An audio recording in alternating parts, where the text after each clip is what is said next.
प्रेरितों के काम 2 और 42। और प्रेरितों से शिक्षा पाने और संगति रखने और रोटी तोड़ने और प्रार्थना करने में लौलीन रहे। आइए छोटी सी प्रार्थना करते हैं। परमेश्वर की प्रार्थना करके प्रभु जी कि आप परमेश्वर अपनी पवित्र आत्मा से भरे प्रभु जी, और परमेश्वर आप बोलने वाले हैं परमेश्वर कि आप समझे प्रभु जी, वो बोलिए परमेश्वर मेरी जो भी समझ नहीं प्रभु जी, लेकिन आपका ही पवित्र आत्मा बोलिए परमेश्वर, आपके प्रभु सुनने वालों के दिलों में परमेश्वर का काम करें प्रभु जी, और प्रभु जी हमें तैयार करें परमेश्वर। तो जो विषय आज का है वो है संगति या फिर कलीसिया, और मैं आपके सामने कुछ 5 बातें रखना चाहती हूँ जो कि संगति से जुड़ी हुई है, हमारी कलीसिया से जुड़ी हुई होगी, और कैसे क्यों हम संगति में आते हैं, कैसे हम उसको और अच्छा कर सकते हैं, ये सारी बातें हम आज सीखेंगे। तो जैसे हमने पढ़ा कि प्रेरितों के काम 2 उसका 42 उसमें लिखा है कि वे प्रेरितों से शिक्षा पाने और संगति करने और रोटी तोड़ने और प्रार्थना करने में लौलीन रहे। वो यानी कि कौन लोग?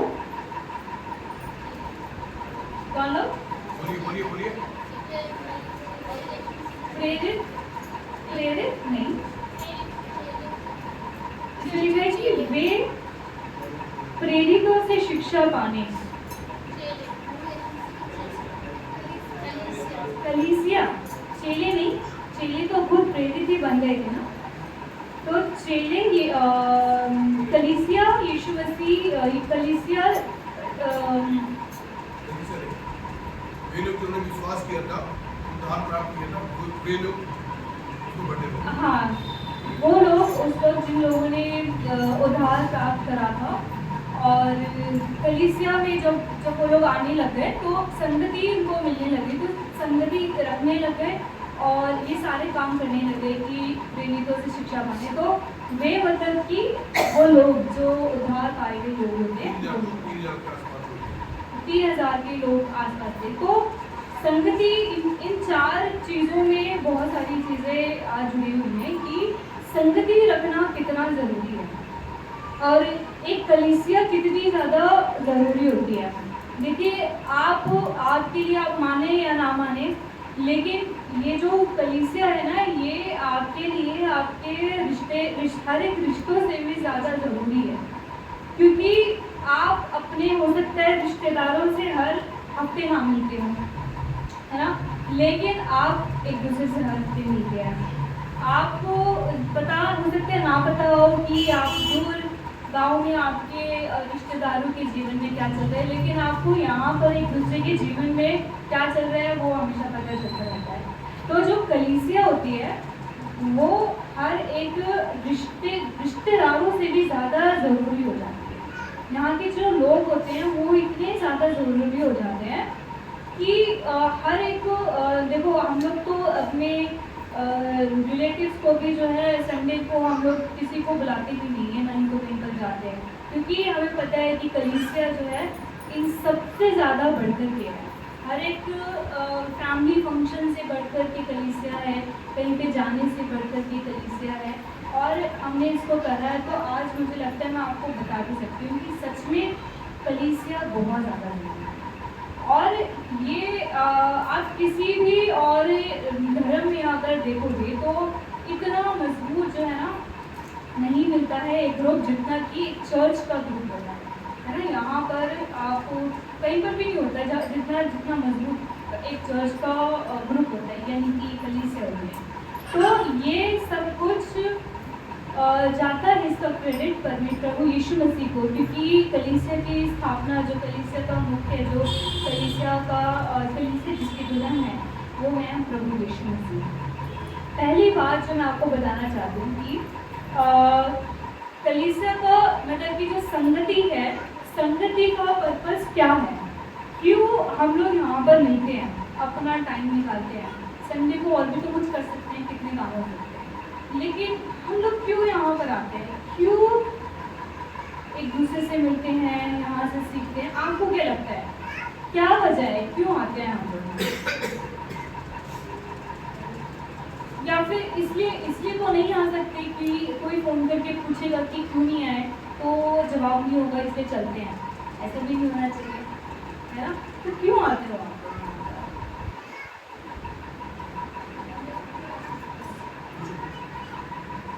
बोले क्यों हम लोग यहाँ पर आते हैं?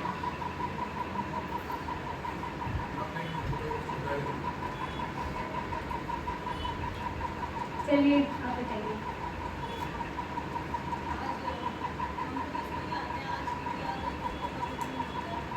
पवित्र दिन होता है।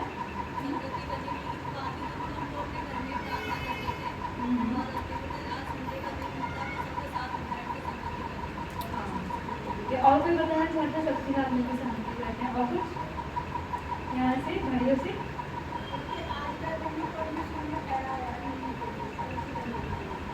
हाँ, आज का दिन ठहरा है, लेकिन जो पहले के लोग थे वो तो सिर्फ संडे को ही नहीं मिलते थे, वो तो हमेशा ही मिलते थे।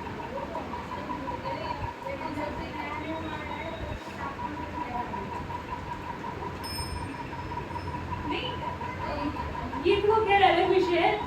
पहले भी खैर, इससे पहले भी एक सबत का दिन होता था, उसमें आराधना में मिलते थे। और हाँ, नए नियम के आने के बाद जो है कलीसिया संडे को ही मिलती है, लेकिन यीशु मसीह के जाने के बाद भी जो है नए नियम के अंदर जो जो पहली कलीसिया होती थी, यहाँ पर कहीं पर भी नहीं लिखा कि वो लोग ऐसा लिखा है क्या?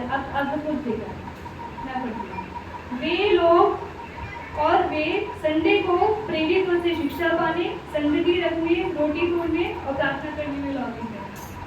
ऐसा तो नहीं है ना? और अगर ऐसा है तो हम फ्राइडे को भी मिलते हैं, हम सैटरडे को भी मिलते हैं, है ना? तो संडे को हाँ, प्रभु ने 6 दिन काम करने के बाद एक दिन तो पूरा प्रभु के लिए देने के लिए बोला है, लेकिन ये संगति से संडे तक सीमित नहीं है, और उसके बाद भी हम लोग करते हैं क्योंकि हम प्रभु से प्रेम करते हैं, है ना? और इसीलिए जो मेरा पहला पॉइंट है कि संगति हम करते हैं क्योंकि संगति यहाँ पर करना मतलब परमेश्वर के साथ संगति, कलीसिया में आना यानी कि परमेश्वर के साथ संगति करना है। आप कैसे आप प्रभु के साथ संगति कर सकते हो, है ना?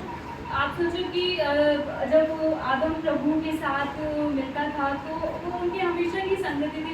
उसमें लिखा है कि प्रभु शाम को आते थे और आदम से मिलते थे, वो प्रभु के साथ संगति होती थी डेली आदम की। लेकिन आज के टाइम पर अभी ये तो नहीं पता है कि आप पूरे 6 दिन परमेश्वर के साथ कितनी संगति करते हो, और वचन कैसे पढ़ते हो, आपको वचन समझ में आता भी है या नहीं आता है, आप प्रार्थना करते हो या नहीं करते हो, ये नहीं पता मुझे। लेकिन जब आप संडे को आते हो ना यहाँ पर और इस ग्रुप के साथ मिलते हो ना एक दूसरे के साथ, यहाँ पर परमेश्वर के साथ हम सामूहिक रूप में संगति करते हैं।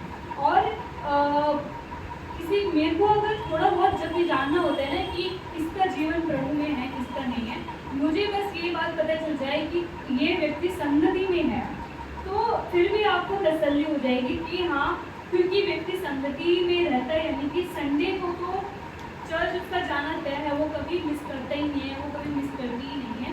तो इस बात की वो तसल्ली रहती है कि हाँ, इसको संगति में भरोसा है और प्रभु के वचन इसके कानों में पड़ते हैं। और काम कितना करता है वो तो बात की बात है, जीवन कितना पवित्र है वो बाद में देखेंगे, लेकिन ये व्यक्ति संगति में है। लेकिन कोई अगर अपने आप को बहुत महापवित्र बताता है और वो बोलते हैं कि भाई मैं चर्च नहीं जाता, लेकिन मैं खुद ही बाइबल पढ़ लेता हूँ और खुद ही मैं सीख लेता हूँ, वहाँ पर वहाँ पर डाउट आना चाहिए। क्योंकि जब उसका जीवन 4 लोग नहीं देख रहे हैं और वो क्या कर रहा है क्या नहीं कर रहा है, कैसे समझ रहा है, ये हमें नहीं पता। हाँ, अगर किसी की कोई ऐसी मजबूरी है, कोई बॉर्डर पे रहता है, तो फिर भाई वो कैसे संगति में आ पाएगा, है ना?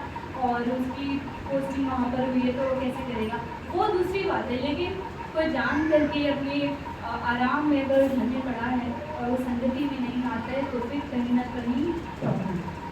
और अगर आप ये चुनते हो कि मैं चाहता हूँ, आप प्रभु से प्रेम करते हो, ये कैसे पता चलेगा?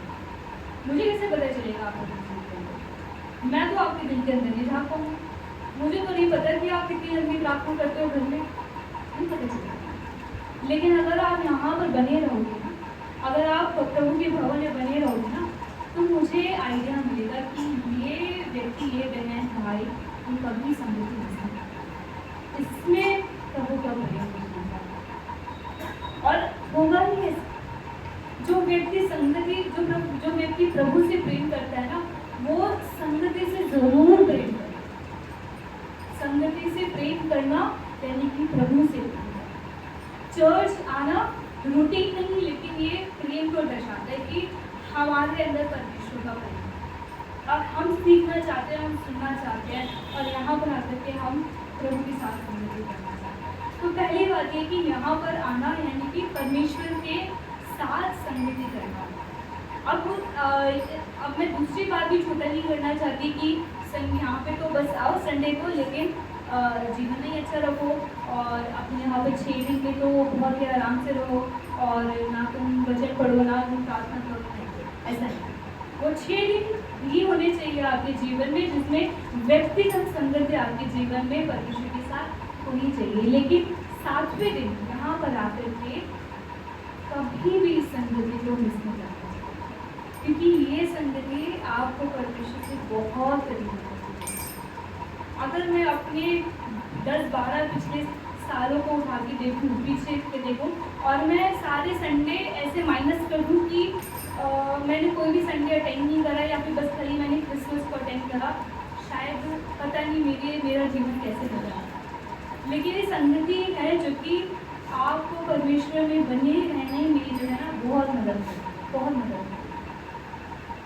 चलिए दूसरी पहली, हाँ इसमें मेरे को पढ़वाना था, मैंने पढ़वाया यूहन्ना 15:1 से 8 पढ़ना। सच्ची दाखलता मैं हूँ और मेरा पिता किसान है। जो डाली मुझ में है और नहीं फलती उसे वे काट डालता है, और जो फलती है उसे वे छांटता है ताकि और फले। तुम तो उस वचन के कारण जो मैंने तुमसे कहा है शुद्ध हो। तुम मुझ में बने रहो और मैं तुम में। जैसे डाली यदि दाखलता में बनी ना रहे तो अपने आप से नहीं फल सकती, वैसे ही तुम भी यदि मुझ में बने ना रहो तो नहीं फल तुम भी अगर मुझ में नहीं बने रहोगे और अपने आप में बने रहोगे, अपने जहाँ पर हो वैसे ही रहोगे, लेकिन मुझ में नहीं बने रहोगे, तो तुम मुझसे अलग होकर भी कुछ नहीं हो। ये प्रभु यीशु मसीह के मुंह से निकले हुए शब्द हैं। यीशु मसीह ने खुद बोले हैं, ये कोई चेलों के निकले हुए शब्द नहीं, किसी और के नहीं, लेकिन खुद यीशु मसीह अपने मुंह से इन शब्दों को कह रहे हैं कि तुम मुझ में बने रहो और मैं तुम में बना रहूंगा। बने कैसे रहो? संगति में जब बने रहोगे ना तो प्रभु में बने रहोगे।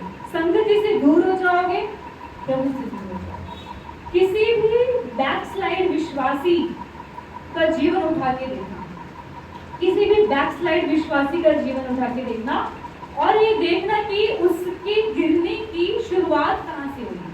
और आप देखोगे कि ज़्यादातर मैक्सिमम लोगों की गिरने की जो शुरुआत होती है, बैकस्लाइड होने की, वो यहीं से होती है कि वो संगति छोड़ते हैं। जहाँ आप संगति छोड़ते हो वहाँ पर शैतान के लिए बहुत आसान हो जाता है आपको पापों में जीतना, आपको गिराना, आपको अपने में और भी ज़्यादा व्यस्त रखना, बिजी रखना। शैतान के लिए बहुत आसान हो जाता है। लेकिन ये संगति है जो कि शैतान को बहुत दूर रखती है हमारे जीवन से। हर हफ्ते शैतान खाता है। आप पता नहीं, आपको पता चलेगा नहीं चलेगा कि संगति में आकर के जो एनर्जी आपको यहाँ से मिलती है वो आपको पूरे हफ्ते चलाती है, पूरे हफ्ते आपको चलाती है। लेकिन इस संगति को मिस ट्राई भी करके देखना चाहो ना, ट्राई करके देखो कि मैं इस संगति को मिस करना शुरू कर रहा हूँ, आप देखोगी कि आपका जीवन कितना आसान हो जाएगा। आगे बढ़ना प्रिया। मैं दाखलता हूँ, तुम डालियाँ हो। जो मुझ में बना रहता है और मैं उसमें, वह बहुत फल फलता है, क्योंकि मुझसे अलग होकर तुम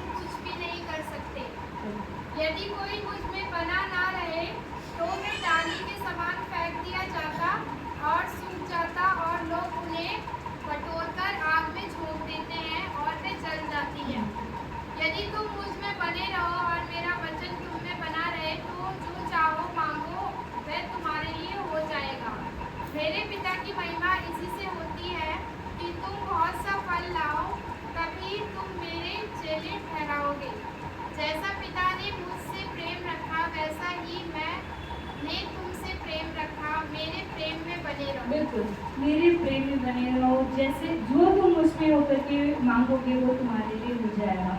बड़े बड़े काम हो जाते हैं जब आप संगति में रहते हो, जब आप आराधना में रहते हो, जब आप वचनों को सुनते हो, उन पे अमल करते हो, जब आप एक दूसरे से मिलते हो, तो परमेश्वर आपके जीवन में काम करता है। परमेश्वर संगति के बिना प्रभु आपके जीवन में काम नहीं कर पाएंगे। संग में फिर से बोल रही हूँ, जो व्यक्ति संगति से छूट जाता है वो व्यक्ति उसकी प्रभु उसके जीवन में काम नहीं कर पाते।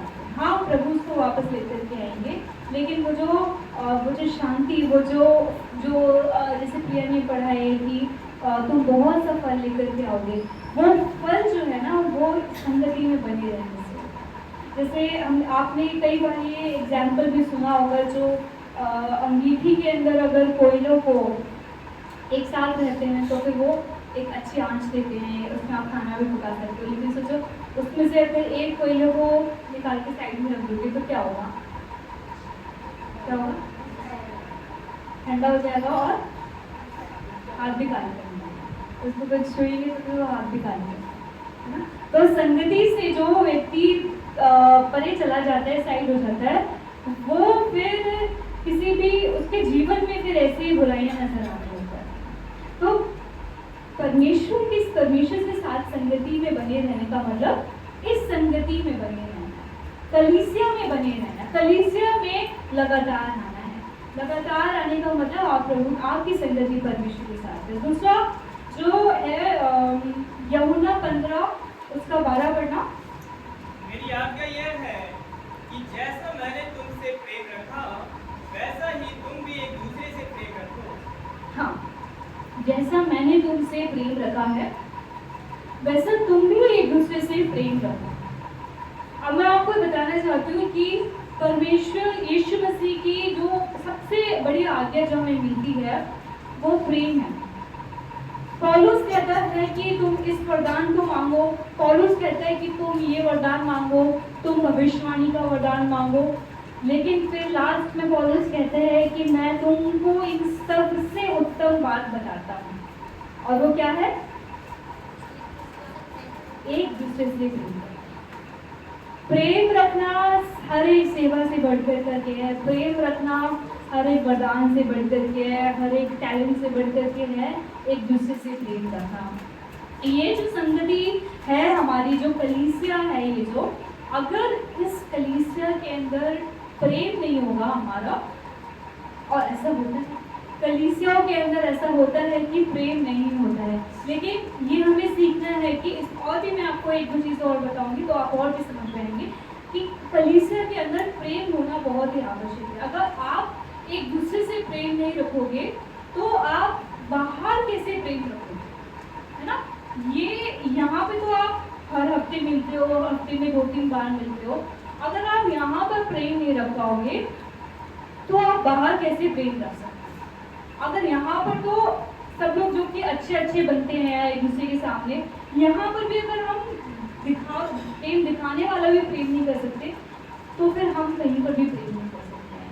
कलीसिया संगति वो जगह होती है जहाँ पर हम ये सीखते हैं कि प्रेम कैसे करना। ये प्रेम करने की ट्रेनिंग जो होती है ना, ये आपको कलीसिया में मिलती है जब आप एक दूसरे के लिए प्रार्थना करते हो, जब आप एक दूसरे की ज़रूरत पूछते हो, जब आप एक दूसरे को एनकरेज करते हो, तो ये प्रेम का एक बहुत बड़ा एग्जाम्पल है। इसलिए जब कोई नया व्यक्ति कलीसिया में आता है वो क्यों रह जाता है यहाँ पर? क्योंकि उसको कलीसिया में बहुत अपनापन लगता है कि ये सारे लोग कैसे मिलजुल के करके रहते हैं, इन लोगों के अंदर प्रेम है। लेकिन अगर कलीसिया के अंदर प्रेम ना होना तो फिर वो कलीसिया, वो संगति फिर वो बेकार है। लेकिन इसलिए आज अगर हम लोग यहाँ पर हम लोगों को ये जांचना है कि हमारे अंदर जो है एक दूसरे के लिए प्रेम भी होना चाहिए। कलीसिया यहाँ पे सिर्फ आकर के सीख करके उठ करके जा करके जैसे करके नहीं, लेकिन प्रेम के साथ आप कैसे अपनी संगति को और भी ज़्यादा बढ़ा प्रेम करना, ठीक है? और पहला ये होगा 4 का 7 से 8 निकालना।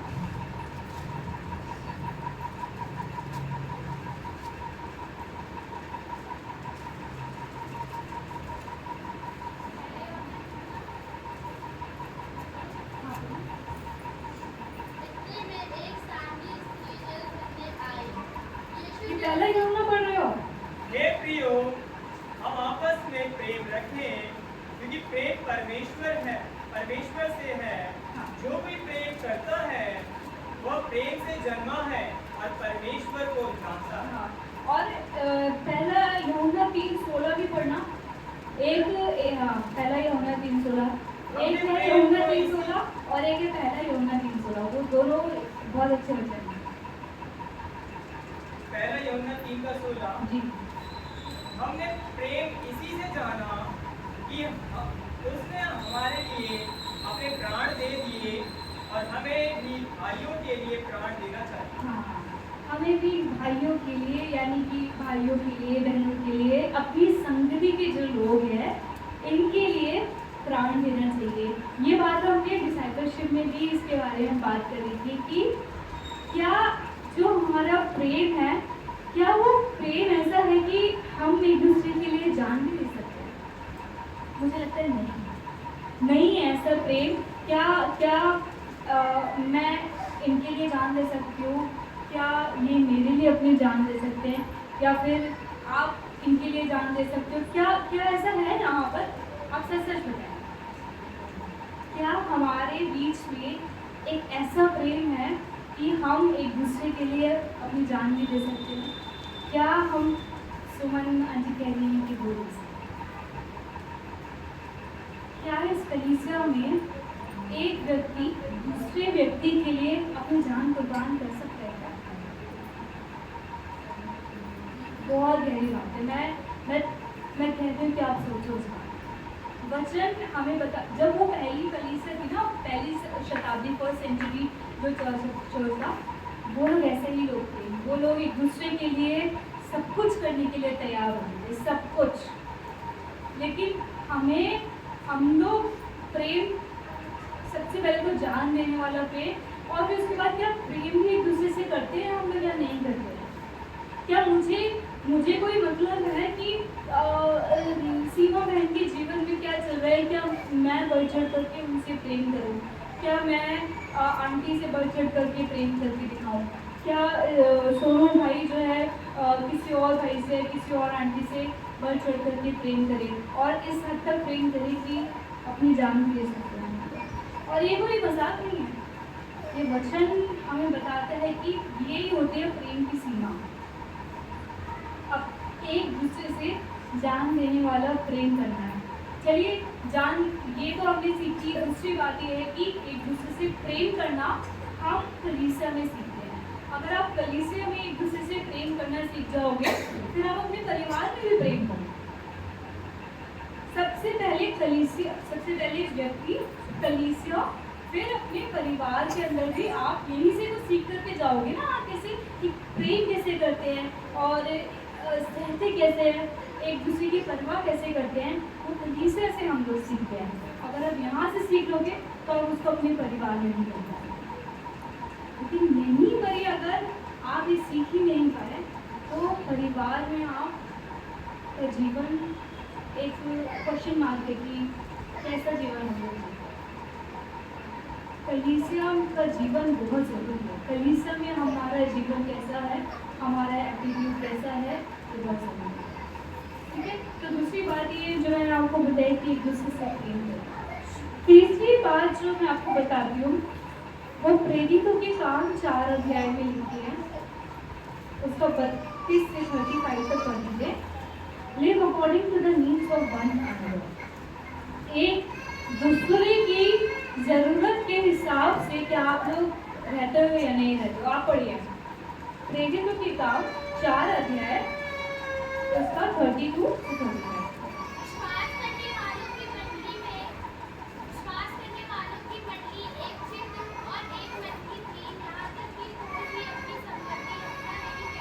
हाँ, यहाँ तक कि कोई भी अपनी संपत्ति अपनी नहीं कहता था, परंतु सब कुछ साझे में था।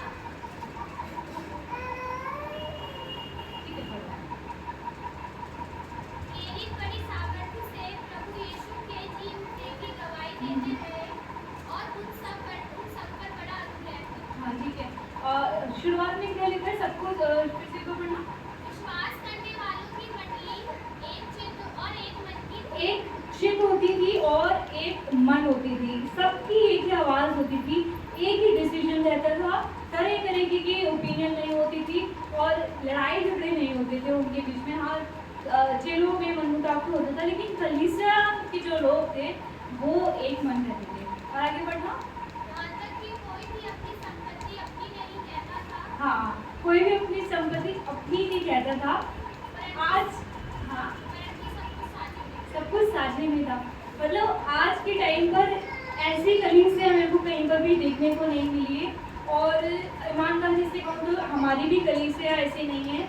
और मैं खुद भी अभी इस लेवल पर भी नहीं पहुंच पाई हूँ कि मैं भी अपनी सारी जो भी मेरे पास है वो सब कुछ कलीसिया में आकर के यहाँ पर रख दूँ और एक दूसरे के लिए इस्तेमाल हो जाए। लेकिन हम लोग इस पर जोर ही नहीं देते हैं। हम लोगों ने इस वचन को तो ऐसे इग्नोर कर रखा है कि ये तो हो ही नहीं सकता है, ये पॉसिबल ही नहीं है।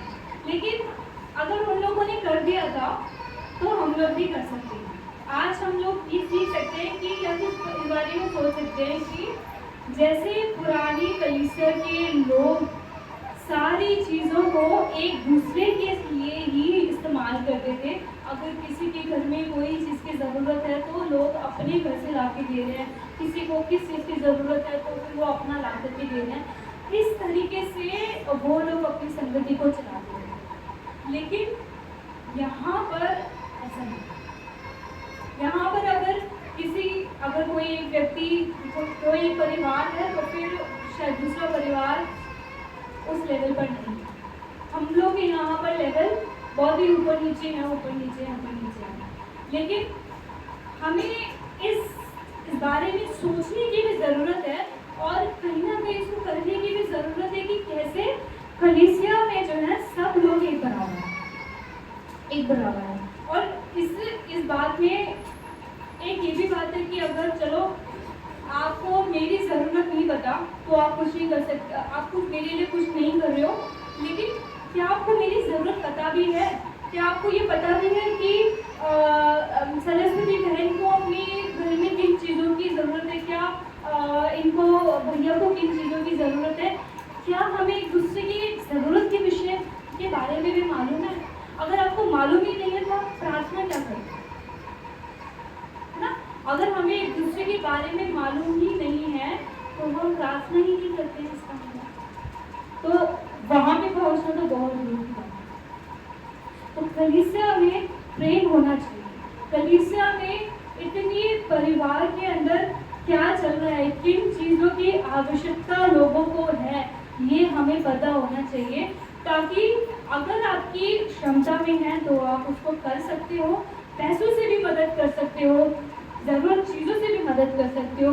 कुछ नहीं कर सकते तो कम से कम प्रार्थना कर सकते हो, है ना? कुछ नहीं कर सकते हो, कम से कम प्रार्थना तो कर सकते हो। लेकिन अगर आपको पता ही नहीं है, सबसे ज़्यादा गलत बात होगी अगर हमें एक दूसरे के विषय में पता ही नहीं कि किसके परिवार में क्या चल रहा है, हमें नहीं पता। और ये एक बहुत बड़ा रीज़न भी होता है कि क्यों परिवार कलीसियाओं से टूट जाते हैं, अलग हो जाते हैं, क्योंकि परिवार कई बार कलीसिया में आने के बावजूद भी अपने आप को अकेला समझता है। एक व्यक्ति कलीसिया में आने के बाद भी, लगातार आने के बाद भी अपने आप को अलग अकेला समझता है कि कोई पूछता नहीं। इसलिए अगर आपको चाहिए कि एक दूसरे को मजबूत करें तो एक दूसरे के बारे में जानना शुरू करें, एक दूसरे के जीवन के बारे में जानना शुरू करें। ये तीसरी बात है। पहली बात कौन सी थी? संगति। अगर आप यहाँ पे संगति रखते हो तो परमेश्वर के साथ संगति। दूसरी बात क्या थी? प्रेम रखना, एक दूसरे के साथ रहना। तीसरी बात क्या थी? एक दूसरे की जरूरत के हिसाब से जीवन जीना, एक दूसरे को क्या जरूरत है ये इन चीजों का भी ध्यान रखना। चौथी बात जो है, जो कि हमारी संगति को मजबूत करती है या फिर किस वजह से भी हम संगति करते हैं, वो है प्रभु। अब आप ये सोचें कि जो मैंने आपको शुरू में वचन पढ़ाया था, कौन सा? प्रेरितों के काम 2042। अब इसमें 4 बातों में एक बात, प्रभु रोटी बोलना क्यों लिखा है ना? इसमें ऐसे क्यों लिखा है कि वे प्रेरितों से शिक्षा पाने और संगति करने और रोटी तोड़ने और प्रार्थना करने में लौलीन रहे। ऐसा भी तो लिख सकते थे कि वे एक दूसरे से शिक्षा पाने, संगति रखने और दशमांश देने और प्रार्थना करने में लौलीन रहे, है ना? या फिर संगति रखने और आराधना करने में लौलीन रहे, या फिर सेवा करने में लौलीन रहे। नहीं, सोचो क्यों यहाँ पर रोटी तोड़ने के विषय में लिखा हुआ है। एक संगति में कलीसिया के अंदर रोटी तोड़ना कितना जरूरी है। और क्या होगा अगर हम रोटी नहीं तोड़ेंगे, एक साथ प्रभु भोज नहीं करेंगे, क्या होगा? बताएं?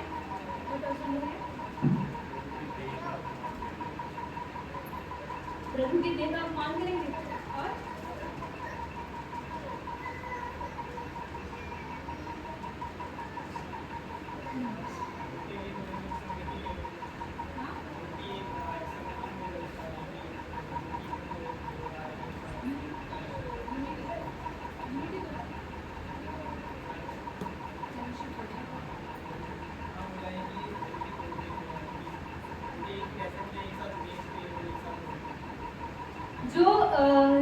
जो रोटी तोड़ना है, ये हमारी, इससे हमारी बहुत बड़ी पावर आती है। जो प्रभु यीशु मसीह ने कहा था कि मेरे स्मरण के लिए तुम यही क्या करना। और जब पहले की जो कलीसिया के लोग होते थे और संगति जो लोग करते थे, क्यों वो लोग रोटी तोड़ते थे? क्योंकि वो हर समय प्रभु यीशु मसीह को याद करते थे, स्मरण करते थे। तो जो प्रभु यीशु मसीह ने करा था उनके लिए, और वो बहुत बड़ी एक न्यूज़ होती थी उस वक्त, हर रोज शायद से वो लोग इस बारे में बात करते होंगे कि प्रभु यीशु मसीह ने कैसे हमारे लिए जान दी, और वो वाकई में उस चीज़ को याद करते थे कि यीशु मसीह ने क्या क्या करा। और यही चीज़ थी वो जो प्रभु यीशु मसीह ने हमारे लिए करा है ना, यही चीज़ आपको और मुझे यहाँ पर इकट्ठा करती है। अगर प्रभु यीशु मसीह ने हमारे लिए जान नहीं दी होती तो हमारा यहाँ पर इकट्ठा होने का कोई वजूद ही नहीं था, हमारा कोई मतलब ही नहीं था कि हम लोग अलग अलग जगह से लोग आकर के यहाँ पर इकट्ठा हो रहे हैं। लेकिन क्योंकि प्रभु यीशु मसीह ने हमारे लिए जान दी, अपना लहू बहाया, अपनी देह तोड़ी, और इसलिए उसको हम लोग यहाँ पर याद करते हैं। और इसी से हमारी संगति मजबूत होती है, इसी से हमारा जीवन भी मजबूत होता है। तो रोटी तोड़ना इसलिए ज़रूरी है क्योंकि वही रोटी, वही जो जिस बात का स्मरण करती है, उसी से हम लोग एक दूसरे से जुड़े हुए हैं। अब प्रभु यीशु मसीह को याद करना, जब कलीसिया प्रभु यीशु मसीह को याद करती है तो उनको उनकी यूनिटी भी बनती है ना। जब एक ही भोज में से, एक ही प्याले में से हम सब लोग पीते हैं, तो हम एक मन होते हैं कि यीशु मसीह ने मेरे लिए जो करा है, मैं उससे बहुत प्रभावित हुआ। और ये रोटी तोड़ना इसलिए उन लोगों को भी एक दूसरे के बहुत करीब लेकर के आते हैं। जो रोटी है ना, यहाँ पर आपको दी जाती है, प्रभु भोज दिया जाता है, वो आपको प्रभु के भी करीब लेकर के आती है, लेकिन वो एक दूसरे के भी करीब लेकर के आती है। वो ऐसा भोज है उस समय पर जो आप एक जैसा भोजन सब लोग करते हो। कभी भी अगर यहाँ पर अगर हम लोग खाना भी करते हैं तो कोई एक जैसा ऐसा नहीं है कि जिसने इतना लिया है दूसरा व्यक्ति भी इतना लेता है, दूसरा व्यक्ति भी उतना लेता नहीं। लेकिन ये ऐसा भोज है कि हम बराबर से एक दूसरे के साथ बात करके खाते हैं। और प्रभु यीशु मसीह की जो देह को हम खाते हैं तो वैसे ही बन जाता है। जो रोटी को हम लोग लेते हैं, वो रोटी मेरी देह बन जाती है और मैं मसीह बन जाती हूँ। फिर हमको एक दूसरे से कनेक्ट होना, एक दूसरे से जुड़ना और भी ज़्यादा आसान हो जाता है, क्योंकि यीशु मसीह की देह, यीशु मसीह का लहू हमें एक दूसरे से कनेक्ट करता है। और इसीलिए बहुत सारी जो चर्चेज होते हैं कलीसिया के अंदर, तो हर संडे प्रभु भोज होता है, क्योंकि प्रभु भोज जो है बहुत मजबूत करता है संगति को बहुत। तो आपको भी और मुझे भी ये भी ध्यान रखना है कि प्रभु भोज का जो महत्व है वो हाँ यीशु मसीह ने हमारे लिए जान दी, लेकिन आपस में भी हैं। अभी देखो पहला कुरिन्थियों 11 अध्याय निकालना, 17 से पढ़ना शुरू करना।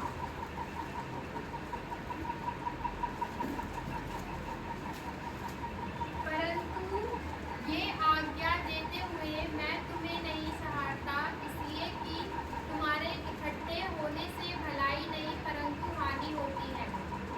क्योंकि पहले तो मैं ये सुनता हूँ कि जब तुम कलीसिया में इकट्ठे होते हो तो तुम में फूट होती है, और मैं इस पर कुछ विश्वास भी करता हूँ। क्योंकि दलबंदी भी तुम में अवश्य होगी, इसलिए कि जो लोग तुम में खरे हैं वे प्रकट हो जाए।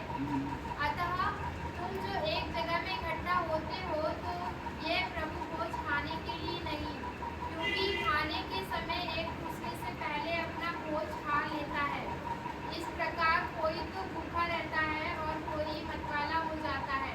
क्या खाने पीने के लिए तुम्हारा घर नहीं, या परमेश्वर की कलीसिया को तुच्छ जानते हो, और जिनके पास नहीं है उन्हें लज्जित करते हो। मैं तुमसे क्या कहूँ? क्या इस बात में तुम्हारी प्रशंसा करूँ? नहीं, मैं प्रशंसा नहीं करता। पहले क्या कुरिन्थियों की कलीसिया में पहले क्या हो रहा था कि लोगों को प्रभु भोज में हिस्सा लेना नहीं आ रहा था कि कैसे लेते हैं। इसीलिए पौलुस यहाँ पर बताते हैं कि कोई भी अनुचित रीति से इसमें हिस्सा ना ले। और इसलिए क्योंकि इससे पहले वो लोग अनुचित रीति से हिस्सा ले रहे थे और उसको सिर्फ बहुत ही कैजुअली जो है ना उसको उस प्रभु भोज को लिया था। और एक बात ये भी है कि जो यीशु मसीह ने जो अपना लास्ट वाला जो अंतिम भोज करा था वो पूरा भोजन ही था। वो अभी आज तो हम लोग अलग से प्रिपेयर करके लेकर के आते हैं, लेकिन वो जो है पूरा डिनर ही था। डिनर करने ही बैठे थे यीशु मसीह, और वहाँ पर यीशु मसीह ने फिर वो सारी बातें कही थी और उसको हम लोग याद करते हैं। तो मतलब उसके बाद ये उसके बाद उन्होंने जो भी एक रोटी को प्रभु यीशु मसीह ने तोड़ा था, और फिर उसमें लिखा है कि वो पूरा भोजन जब उन्होंने कर लिया तो यीशु मसीह ने वो भी प्याला भी दिया पीने के लिए। तो फिर वो पूरा का पूरा डिनर ही था जो उन्होंने करा था। और आज हम लोग करते हैं, हम लोग पूरा लंच या डिनर तो नहीं करते, लेकिन हम लोग एक रोटी लेकर के उसको याद करके कि प्रभु यीशु मसीह ने हमारे लिए ऐसा करा था। कुरिन्थियों की कलीसिया में उसको पूरा एकदम भोजन की तरह लेना और बहुत ही कैजुअली लेना, और वो कितना महत्वपूर्ण है उस बात को उन लोगों ने मतलब उस बात को उन्होंने ज़्यादा महत्व नहीं दिया कि वो कितना ज़रूरी है। और उसको शायद से हंसी मजाक खट्टों में या फिर भर पेट खाना, और किसी को मिल रहा है किसी को नहीं मिल रहा है, ये सारी बातें वहाँ पर होती थी। तो ये अनुचित चीज़ें पौलुस को लगी थी। हम लोग जो करते हैं, हम लोग आज अभी इसीलिए हम कहते हैं कि अनुचित रीति से कोई भाग ना ले, ताकि अपने जीवन को जांचे। और ये सारी बातें जो है ना संगति को मजबूत करती हैं कि एक ठीक रीति से, उचित रीति से जब आप प्रभु भोज में हिस्सा लेते हो तो वो आपको इस संगति को मजबूत करती है ना। तो ये वाली बात है। पांचवी बात जो मैं आपको बताती हूँ कि हम लोग जो कलीसिया है वो एक देह होती है। आप पढ़े पहला कुरिन्थियों उसका 12 और 18। परंतु सचमुच परमेश्वर ने हम लोग को अपनी इच्छा के अनुसार एक एक करके देंगे। और 26,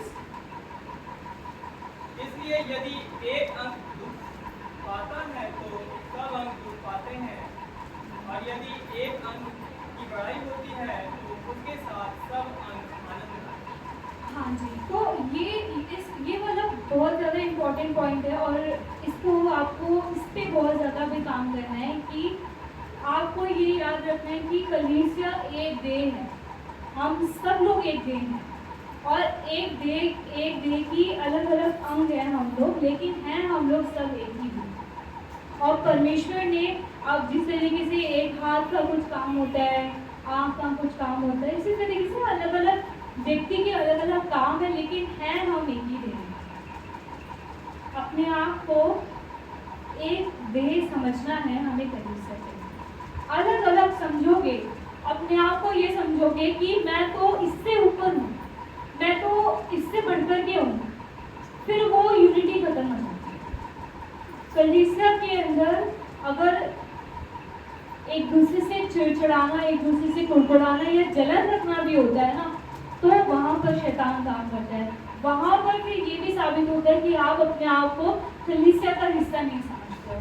अगर कोई आगे बढ़ता है तो उसे किसी को चिढ़ना कुड़ना नहीं चाहिए। अगर कोई यहाँ पे कोई कैसे गीत गा रहा है और किसी कैसे गवाही दी, कोई कैसे बोल रहा था, ये कभी भी हंसी मजाक का विषय नहीं होना चाहिए। ये डिसिप्लिन जो है कलीसिया के अंदर होना ही चाहिए। और मैं आपको बताऊं, यहाँ से जाकर के जब आप अपने घर में भी होते हो ना, तब भी अपनी कलीसिया के लोगों का रिस्पेक्ट करनी चाहिए।